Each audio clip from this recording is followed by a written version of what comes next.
Hey guys, it's Robin, RsIslandCrafts, and welcome to my craft room. This is my WiP Wednesday video where I'm going to show you what I've been working on in the craft room this week. As you can see, I've been playing with the scrappy fabric cards. I went ahead and made a bunch of envelopes and put the liners in. This time I chose just to use a plain white cardstock, something simple, then with the accent of the lining fabric.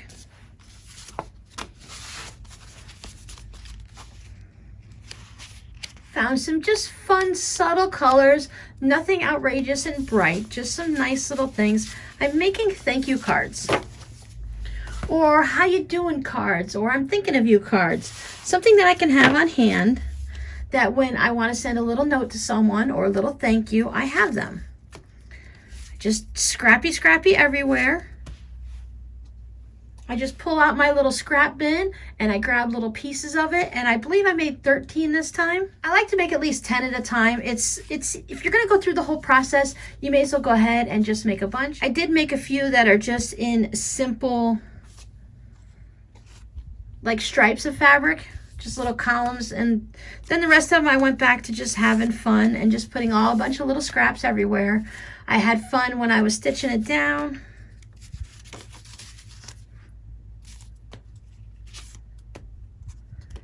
And then this is made with, so you have plenty of places to write what you need to in here, and there's none of the thread that are showing through. These are on my list for, I believe, July for having a video, so keep an eye out. I know you've been seeing these for a little bit, but I've been trying to get through other things that I already have all set up, and I'll work on these in July with you guys. Last week's video, we did make the coasters. I made round ones with my patrons. A couple of you did mention about top stitching around the edge of these, and I had thought about it. Then I was concerned maybe when I was first thinking about it whether it would stop it from being useful to put a wine glass in, or, but you know, it's just crazy, or whatever. It's just crazy because top stitching is right along the edge, and it would then go ahead and cover up all those raw edges and hold those in. Maybe do a little bit of a wider top stitch. It would still give you the fun look, and you have plenty of space in there to go ahead and put a wine glass. These are a little bit tighter, but I still think you'll be fine, and you also don't have to go as far away to do the top stitching. It would still hold it all in. Add these to my coaster collection. I'm going to keep making coasters and then just save them all up. Some I have for myself to use, and the rest I will use for little tuck-in gifts or holiday gifts or things like that. I spent a little time working on my craft room also this week. I purchased a couple of things that finally came in, and I got things rearranged a little bit, and it's going to look a little bit different. I put up a little video. I'll put it right here for you. So here's a little glimpse of what I've done to my craft room. I ordered a new carpet. Oh, this just makes it feel so comfy and cozy. I used to sew on this desk, and now I'm turning it into my ironing station. Right now, I just have the small ironing board. I keep my irons and the fan and stuff there. But I'm thinking about getting an entire board to cover the whole thing and turn that into a pressing board. Then I also purchased a table. It's a dining room table. It's meant to fit 6, but it's a little bit shorter in length than a standard dining room table that I'm used to. This would fit 2 small kids, but 2 adults sitting here on each side would really bump elbows. But this is the way I've got it set up so far. This is my fabric scraps. There's my trash. There's just stuff. I haven't rearranged everything yet, and I've only used it a little bit, so I'm doing a little bit of practice to see how it feels. And so far, so good.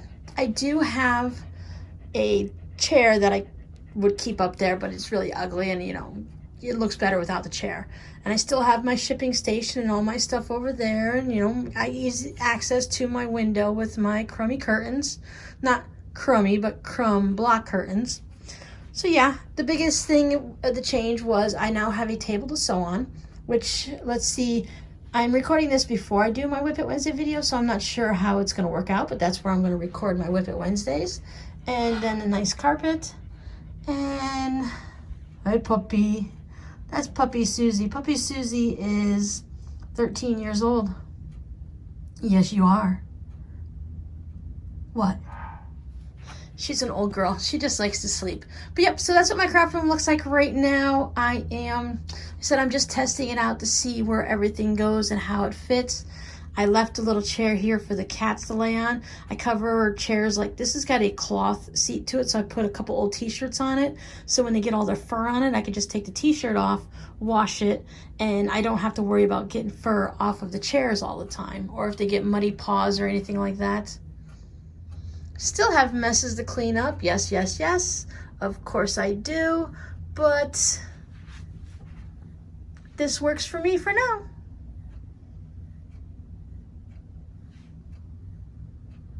My favorite part.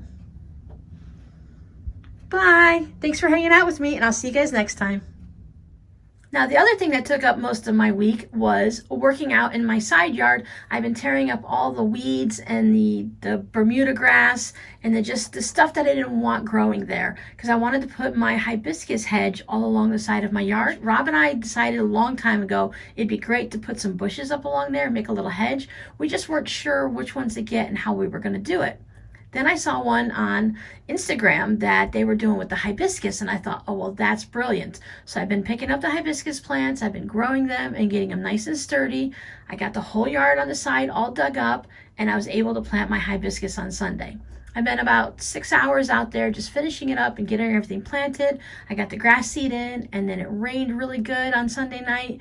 So hopefully everything's going to take a hold now, and those roots will go ahead and grab into the dirt and the soil, or whatever you want to call it, and they'll start growing.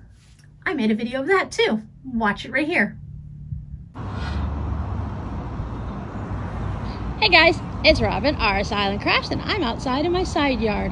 I've been spending about a month or so digging out all of this grass and weeds that are crabgrass and buttonwood weed and all kinds of just junk, and I got it down to dirt. I've just now today finished it. I have a little bit left to do still, but I have planted all of my hibiscus. Look at them all in a row there. They're a little crooked, but I love them anyway. There's my crooked guys.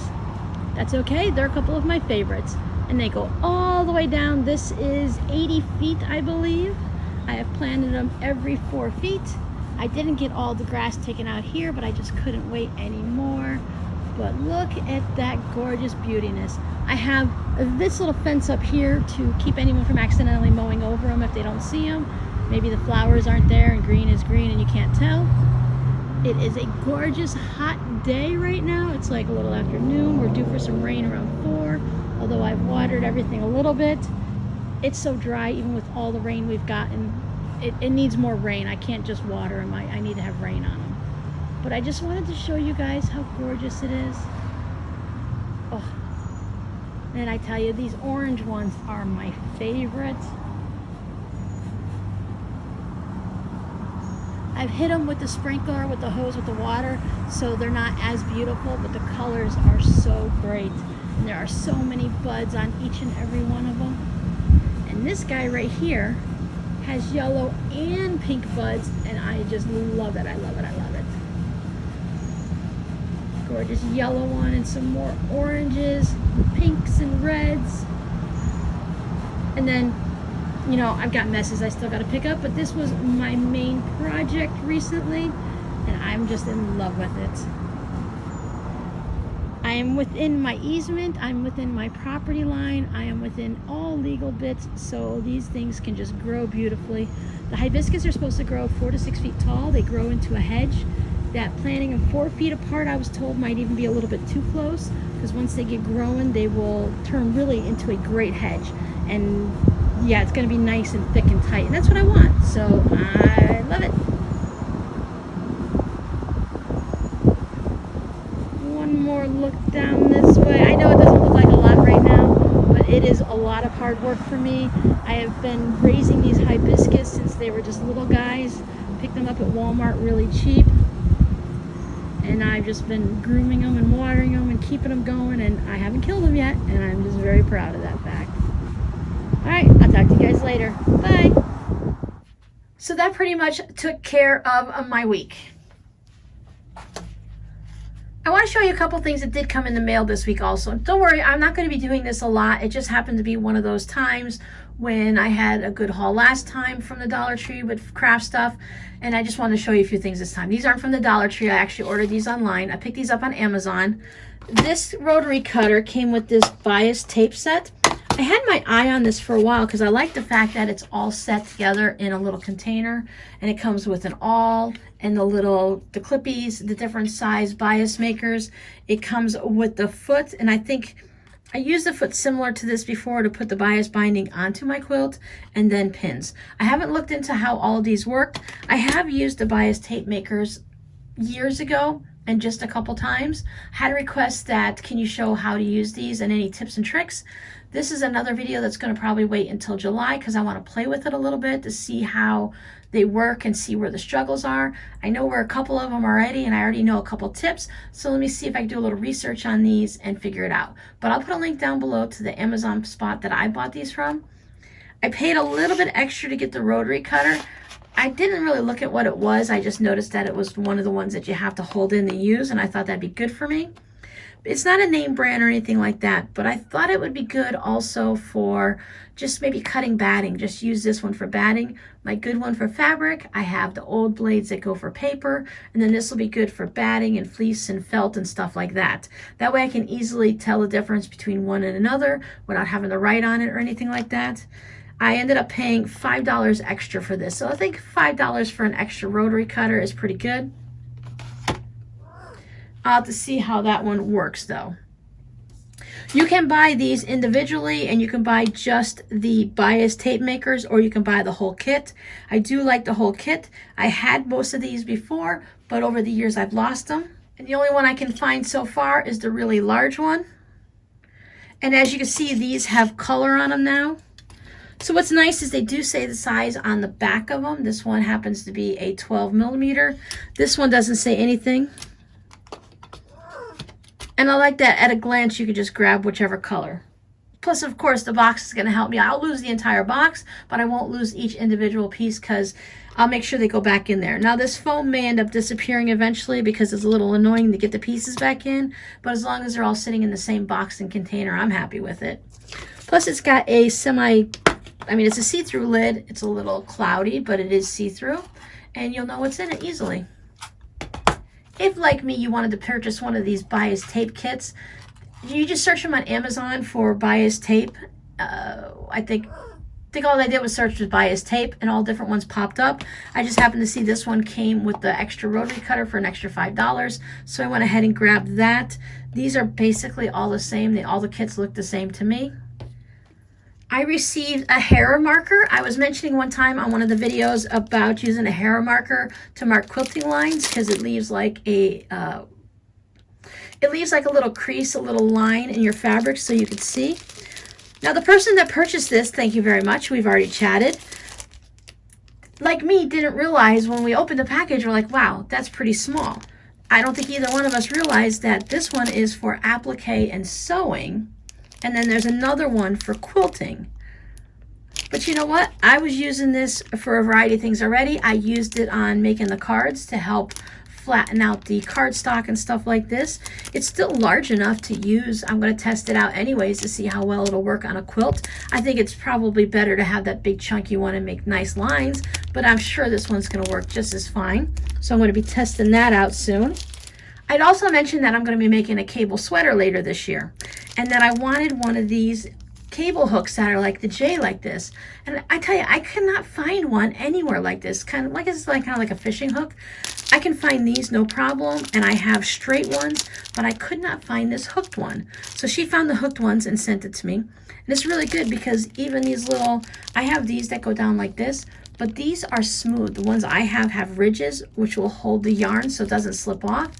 But then it makes it hard to get the yarn off because you've got to move it up and over the ridges. I'm fine with it being smooth. I have no problem. I'm not going to lose my stitches off of it, so I like the fact that these are smooth. So I'm going to test these out on a hat I'm working on, and hopefully these are going to work the way I think they do.